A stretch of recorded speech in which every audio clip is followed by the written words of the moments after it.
Hi friends, welcome back. അപ്പോൾ നമ്മളൊരു പുതിയ വീഡിയോ ആയിട്ട് വീണ്ടും വന്നേക്കാണ്. അതൊരു കുക്കിംഗ് വീഡിയോ ആണ് കേട്ടോ. അപ്പോൾ ഈ സാധനം ഇതാണ് നമ്മളിവിടെ കാവത്ത് എന്നൊക്കെ പറയുന്ന ഒരു സാധനം. അത് മണ്ണിൻ്റെ അടിയിലുണ്ടാവുന്ന ഒരു സാധനം, ഒരു കിഴങ്ങ് വർഗ്ഗം. അതായത് നമ്മുടെ കപ്പയൊക്കെ ഉണ്ടാവുന്ന പോലത്തെ ഒരു സാധനം. കാച്ചിൽ എന്നും പറയും ഇതിന് കേട്ടോ. പല നാട്ടിലും പല പേരിലാണ് ഇത് അറിയപ്പെടുന്നത്. അപ്പോൾ എനിക്ക് എല്ലാ പേരൊന്നും അറിയില്ല. കാച്ചിലെന്നും കാവത്തെന്ന് മാത്രം അറിയാം. അപ്പോൾ ഇതിനൊരു വെറൈറ്റി ഇതിൻ്റെ കളർ തന്നെയാണ്. ഇത് വെള്ള കളറും ഉണ്ട്, ഇവിടെ ഈ കളറും ഉണ്ട്. അപ്പോൾ ഇതൊരു ലൈറ്റ് പർപ്പിൾ ഷെയ്ഡ് എന്നിട്ട് വെന്ത് കഴിയുമ്പോഴത്തേക്കും നല്ലൊരു ഭംഗിയാണ് കാണാൻ.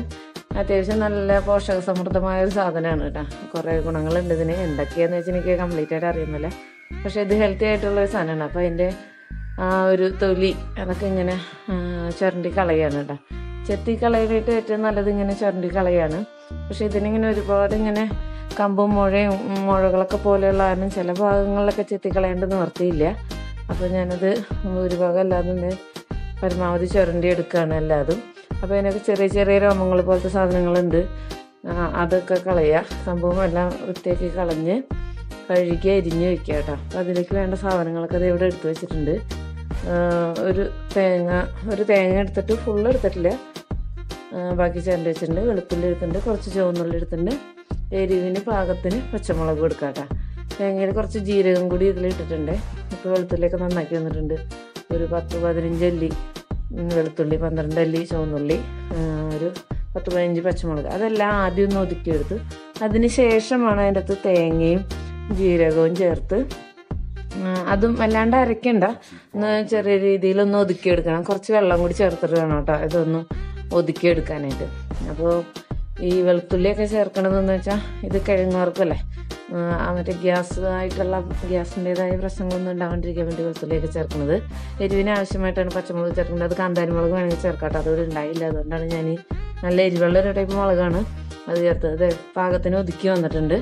ഇതവിടെ ഒരു സൈഡിൽ വെക്കാട്ടോ. അപ്പോൾ നമ്മൾ അരിഞ്ഞ് വെച്ചേക്കുന്ന സാധനം ഞാൻ അവിടെ അടുപ്പത്തിട്ട് വേവിക്കാമെന്നാണ് വിചാരിച്ചത്. പക്ഷേ എൻ്റെ പാത്രത്തിൽ കൊള്ളാൻ കാരണം ഞാൻ കുക്കറിൽ 2 പ്രാവശ്യമായിട്ട് വേവിച്ച് അത് വേവിക്കാൻ വെച്ചിട്ടുണ്ട്. അത് ഞാൻ വീഡിയോയിൽ കാണിച്ചിട്ടില്ല. സാധാരണ പോലെ വലിയ വലിയ കഷ്ണങ്ങളായിട്ട് അരിഞ്ഞ് കുക്കറിൽ ഒരു 2 വിസിൽ കിട്ടാം. അത് കഴിഞ്ഞ് അപ്പം തന്നെ എയർ കളഞ്ഞു. എന്നിട്ട് ഞാനത് അടുപ്പത്തോട്ട് മാറ്റാൻ പോകുകയാണ്. അപ്പോൾ അടുപ്പിൽ ഞാൻ തീ കത്തിക്കാനുള്ള സെറ്റപ്പൊക്കെ ചെയ്യാണ്. ചകിരിയും നമ്മുടെ അടയ്ക്കാമരത്തിൻ്റെ വിറകൊക്കെ കൊണ്ടാണ്. വലിയ കാര്യമായിട്ടൊന്നും ഇനി വേവില്ലല്ലോ. കാരണം എന്താണെന്ന് വെച്ചാൽ കുക്കറിൽ നമ്മൾ 2 വിസിലടിക്കാൻ വേണ്ടി വെച്ചേക്കാണ്. അത് കഴിഞ്ഞാൽ ഏകദേശം വെന്ത് വരും. ഈ 2 വിസിലടിച്ച് എയർ പോകാണ്ട് വെച്ച് കഴിഞ്ഞാൽ സാധനം സെറ്റായി.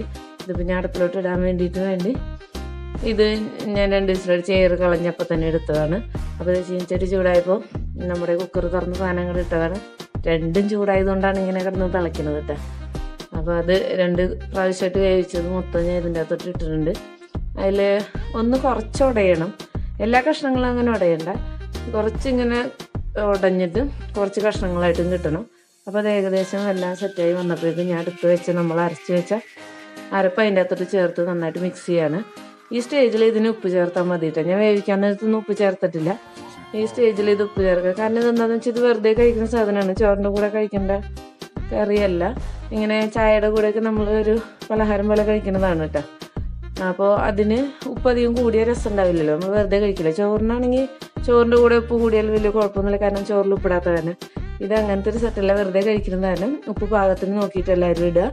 അപ്പോൾ തേങ്ങയുടെ മിക്സൊക്കെ ചേർത്ത് ഉപ്പും ചേർത്തിട്ട് നന്നായിട്ട് ഇളക്കി യോജിപ്പിക്കണം. അതിൽ കുറച്ചൊക്കെ ഉടയണം കേട്ടോ. അപ്പോൾ അത് കാരണം ഇളക്കണോണ്ട് ബുദ്ധിമുട്ടൊന്നുമില്ല. ഇനി ഉടഞ്ഞു പോകുമെന്ന് വെച്ച് പഠിക്കണം, കാരണം കുക്കറിൽ വന്നാൽ അത്യാവശ്യം കുറച്ചൊക്കെ ഉടഞ്ഞിട്ടുണ്ട്. നമ്മൾ ഇളക്കുമ്പോഴേക്കും ബാക്കിയൊക്കെ ഉടഞ്ഞു വരും. ഇനി ഇതിൻ്റെ അകത്തേക്ക് കറിവേപ്പില കുറച്ച്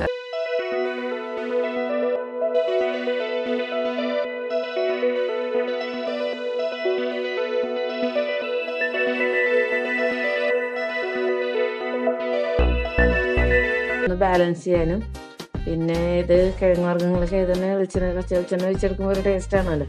അപ്പോൾ ഇത് അവസാനമായിട്ട് ഒരു കുറച്ചധികം ഒഴിച്ചിട്ടുണ്ട്. കറക്റ്റ് അളവ് പറയാനില്ല, കുപ്പിപ്പൊടി കമത്തിയത് തന്നെ കറക്റ്റ് അളവൊന്നുമില്ല. എന്നാലും നമ്മുടെ ഒരു പാകത്തിന് ഇതെല്ലാവർക്കും കറി ഉണ്ടാവില്ല. അപ്പോൾ പച്ച വെളിച്ചെണ്ണ ഒഴിച്ചിട്ട് ഇത് ഒന്നും കൂടി മിക്സ് ചെയ്ത് എല്ലാം കഴിഞ്ഞ് കഴിഞ്ഞാൽ തീയൊക്കെ ഇപ്പോൾ നോർമലാണ് കേട്ടോ, വല്ലാണ്ട് കത്തണമൊന്നുമില്ല. ആദ്യം ഒന്ന് കത്തിച്ചു എന്നല്ലാണ്ട് പിന്നീട് ഞാൻ വെച്ചിട്ടൊന്നുമില്ല. അപ്പോൾ ആ ഒരു ചൂടുണ്ടാവും, അടപ്പായത് കാരണം നല്ലോണം ചൂടുണ്ടാവും. പിന്നെ അതൊരു ഇൻഡാലിയത്തിൻ്റെ ചട്ടിയാണ്, അതും കാരണം ചൂടവിടെ നിൽക്കൂട്ടെ. അപ്പോൾ നമ്മുടെ സംഭവം ഉപ്പൊക്കെ നോക്കി എല്ലാം സെറ്റായിട്ട് വന്നിട്ടുണ്ട്. ഇനി നമുക്കിത് ഇറക്കാം കേട്ടോ. അപ്പോൾ ഇത് ഇളക്കിക്കൊണ്ടിരിക്കുകയാണ് വീണ്ടും. ഇതുപോലൊരു പാകം വല്ലാണ്ട് വെള്ളവും പാടില്ല, തീരെ വറ്റാനും പാടില്ല. അപ്പോൾ നല്ല കുറുക്ക് പരുവത്തിൽ ഇതിങ്ങോട്ട് എടുക്കുക കേട്ടോ. ഇത് കുറേ കഷ്ണങ്ങളുണ്ട്, കുറേയൊക്കെ ഉടഞ്ഞിട്ടുണ്ട്. അപ്പോൾ ഇതൊക്കെ നന്നാക്കുമ്പോൾ ഇതിൻ്റെ ഒരു വേറെ പ്രശ്നം എന്താണെന്ന് വെച്ച് കഴിഞ്ഞാൽ, ഇതൊക്കെ നന്നാക്കി കഴിഞ്ഞപ്പോഴാണ് എൻ്റെ കൈ കണ്ടത്. കയ്യിൽ നിറയെ കറയൊക്കെ വന്നിട്ടുണ്ട് കേട്ടോ. കുറേ കുറച്ച് കഴിഞ്ഞിട്ടുള്ളതാണ് ഇത്. ആദ്യം കണ്ടപ്പോൾ ശരിക്കും മേടിച്ച് പോയി, ശരിക്കും കറുത്തിരിക്കണ്ടേ. ഇതിപ്പോൾ ഒന്ന് അരച്ച് കഴുകി കറ വരും, അത് മാത്രമുള്ള എൻ്റെ ബുദ്ധിമുട്ട്. പക്ഷേ അപ്പോൾ കഴിക്കാൻ അപാര ടേസ്റ്റാണ് കേട്ടോ. അപ്പോൾ ഇതെല്ലാവരും ഉണ്ടാക്കി നോക്കുക. വീട്ടിലില്ലാത്തവരാണെങ്കിൽ നട്ടു പിടിപ്പിക്കാനൊക്കെ ശ്രമിക്കുക. അപ്പോൾ വീഡിയോ ഇഷ്ടപ്പെട്ടാൽ ലൈക്ക് ചെയ്യുക, ഷെയർ ചെയ്യുക, സബ്സ്ക്രൈബ് ചെയ്യുക. അപ്പോൾ ഇതിനെ കാച്ചിൽ പുഴുക്കുന്നൊക്കെയാണെന്ന് തോന്നുന്നുണ്ട് കേട്ടോ പറയുന്നത്. അപ്പോൾ ഞാൻ നിങ്ങൾക്ക് വേറൊരു സൂത്രം കൂടി കാണിച്ചു തരാം. ഇത് നമ്മുടെ വീട്ടിലുള്ളത് എങ്ങനെയാണെന്ന് നോക്കാം. നട്ടേക്കണത് ഇങ്ങനെയാണ്. ഇതിപ്പോൾ ആ കിഴങ്ങുകളൊക്കെ പറിച്ചെടുത്തതിന് ശേഷം അതിൻ്റെ വിത്ത് നടാനായിട്ട് അമ്മ ഇവിടെ മാറ്റി വെച്ചേക്കണേയാണ്. അമ്മയാണ് കേട്ടോ ഇതിൻ്റെയൊക്കെ കൃഷി പരിപാടിയൊക്കെ ചെയ്യണത്. ആൾ തന്നെ ചാക്കിലൊക്കെ നടണം. അപ്പോൾ പറിച്ചെടുത്തതിന് ശേഷമുള്ള വിത്തുകളാണ് ഇതിവിടെ വെച്ചേക്കുന്നത്. ഇത് കണ്ടല്ല, ഇതാണ് നമ്മുടെ ആ വയലറ്റ്, മറ്റേതൊക്കെ വെള്ളയാണ് കേട്ടോ. അപ്പോൾ ഇതൊക്കെ ഈ കിഴങ്ങൊക്കെ ഇനി വീണ്ടും അടുത്ത പ്രാവശ്യം ചാക്കിലാക്കി ചവറൊക്കെ നിറച്ച് ആ സമയത്ത് ഞാനൊരു വീഡിയോ കൂടി എടുക്കാം കേട്ടോ, അതെങ്ങനെയാണ് നടണേ എന്നുള്ളത്. ഇതിപ്പോൾ ഓൾറെഡി ഒരെണ്ണം കൂടി പറിക്കാനുള്ളതിൻ്റെ ബാക്കിയാണിത്. അതിൻ്റെ ഇലകളൊക്കെ ഇങ്ങനെ കരിഞ്ഞ് പോയിട്ട്, കാരണം സമയമായി തോന്നണം. അതിൻ്റെ മേൽഭാഗം കാണാൻ വേണ്ടി ഞാൻ മേളിൽ വന്നേക്കുന്നതാണ്. ടെറസിൻ്റെ മേളിൽ നിന്ന് നമുക്ക് നോക്കാൻ വിചാരിച്ച് വന്നതാണ്. പക്ഷേ ഇവിടെ വന്നപ്പോഴും സംഭവമൊക്കെ കരിഞ്ഞിരിക്കണമൊന്നും കാണാനൊന്നുമില്ല. അത് ആ അടയ്ക്കാൻ മരത്തുമ്മേ കരിഞ്ഞ കുറേ കൊമ്പുകളായിട്ട് കാണുന്നതാണ്. ഇങ്ങനെ പടർപ്പ് പോലെയാണല്ലോ, ഇതിങ്ങനെ പടർന്ന് കയറണം. എത്ര ഉയരത്തിൽ പോകണോ അത്ര നന്നായിട്ട് തന്നെ ഉണ്ടാവും എന്നാണ് പറയണത്.